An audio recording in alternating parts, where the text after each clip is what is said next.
Hey guys, and we're back again with another chemistry video.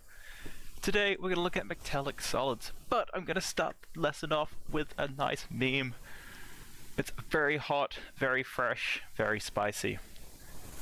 What happens to salt when you dissolve it? And they are gone. It's reduced to ions.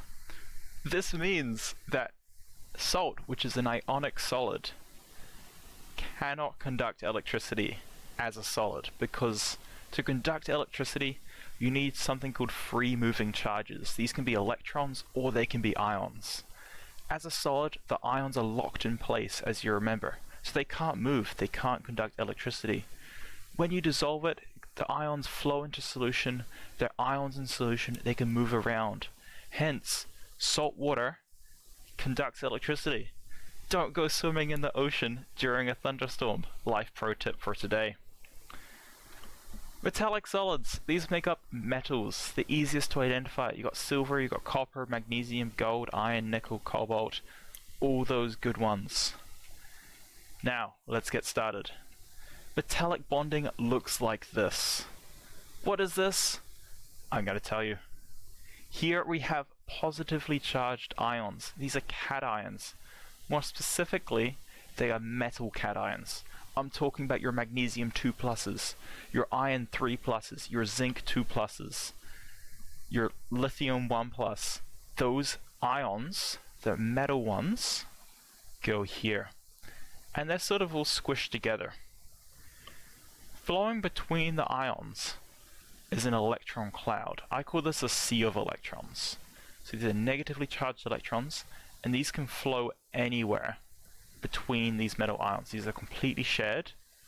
So for example, if this was zinc 2 plus, zinc has lost 2 electrons each, meaning each zinc cation gives 2 electrons to this delocalized C, and it keeps them held together. So, what are the physical properties of metals? We're going to look at them now. Metals are ductile. This is a new word for today. Ductile means they can be pulled into wires. The reason why they can be pulled into wires is because this structure allows it to be very flexible, meaning you can change the shape of metal and it won't break. Hence, metal is used in a lot of construction. You can pull it into beams, into rods, and it will not break. So it's ductile.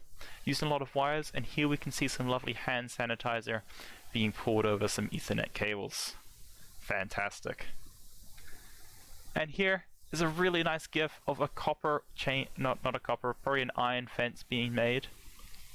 And I just thought this was really neat and I wanted to share it with you. Cool beans. Second new word for today, metals are malleable. They can be beaten into shape. So you can make coins, katanas, cutlery and kitchenware, Minecraft swords, and you can even roll it into shape like this. It means that you can change the shape of the metals and they will not break. You can even hit them with a hammer, and unlike ionic solids, which will break when this happens, these metal cations will just deform. So this has been hit with a hammer, these cations have shifted, but the delocalized sea of electrons can still flow through, and it can still be a complete solid. So this is how things like cutlery get made, and here's a very high definition picture of a piece of gum being stabbed with a fork. I thought you might appreciate that. Metals can conduct electricity extremely well, like copper wires, thanks to the delocalized sea of electrons. So what's happening here is we have a copper wire. These dots are the copper cations, and we've got a sea of electrons. Now, normally these would sort of just be hanging in place, but as you can see, they're moving off to the side. That's because an electric current's being applied to it. There's a positive charge over here, making these electrons move. That is the whole purpose of electricity. This is what electricity is about. Charges moving.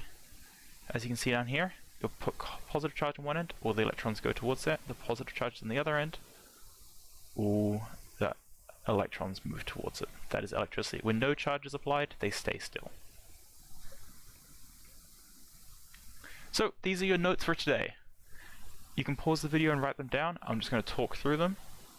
Metallic solids are made out of positively charged metal cations held together by a delocalized sea of electrons. Because of this attractive force, it takes a lot of energy to break the ions apart. Hence, they've got a very high melting point and a very high boiling point. Metals are ductile.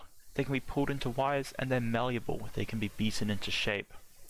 Metals can conduct electricity extremely well. For example, copper wires, thanks to this delocalized sea of electrons, which can move and carry a charge. Alright guys, that is all for today. Don't forget to like and subscribe and hit the bell icon for notifications about future videos. Thank you.